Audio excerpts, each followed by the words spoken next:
Untitled, rising and setting suns in still motion.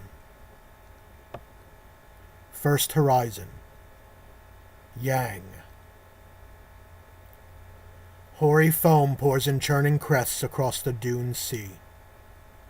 White shells reside in red sands. The fisherman's arm arcs back, then forward, pole following. Line dives into waters. Spring is gently birthing in warm morning light.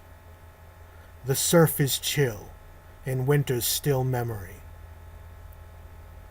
The waves are not moving. Photons are traveling across charged particles. Recognition is in motion. A family forms a square, gently batting a volleyball between them. Fisherman's planted pole draws a vertical line across the blue horizon.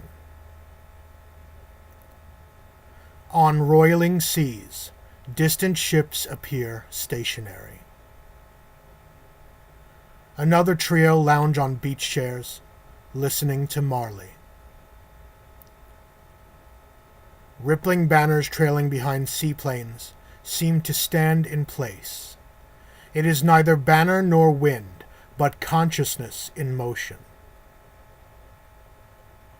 A child gathers wet sand into a bucket surprisingly heavy for his small arm, which drags awkwardly behind, dumped sluggishly upon his feet, which he buries and studies curiously, perhaps wondering where earth ends and he begins.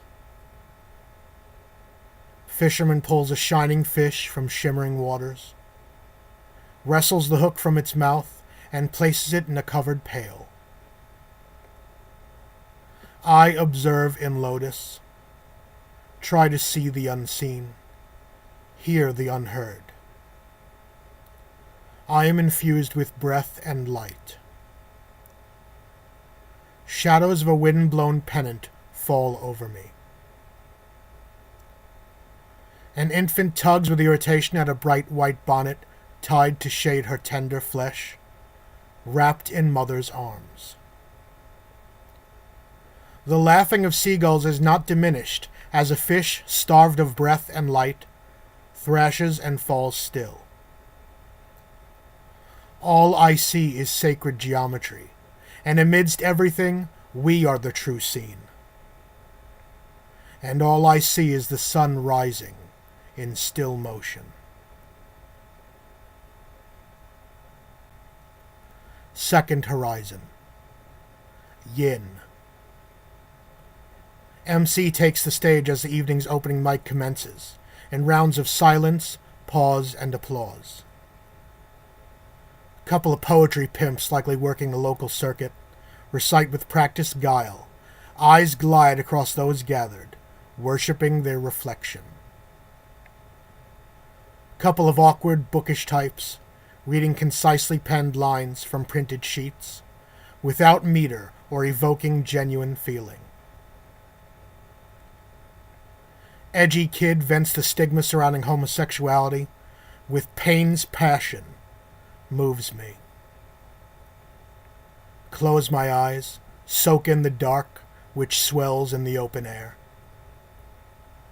Profane prophets perch upon each shoulder.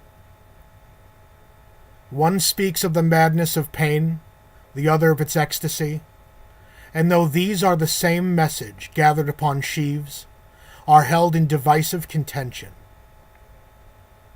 and the spirit is lost. My name is called. I recite Untitled, pointing to nothing from memory, whispering each other line, and flow somewhere between, with emotive, peaceful measure. The evening continues. A young lady of dusky hue reads from memory, eyes closed beatifically in a lovely oval face. And all I see is the sun setting in still motion. And all I hear is holy.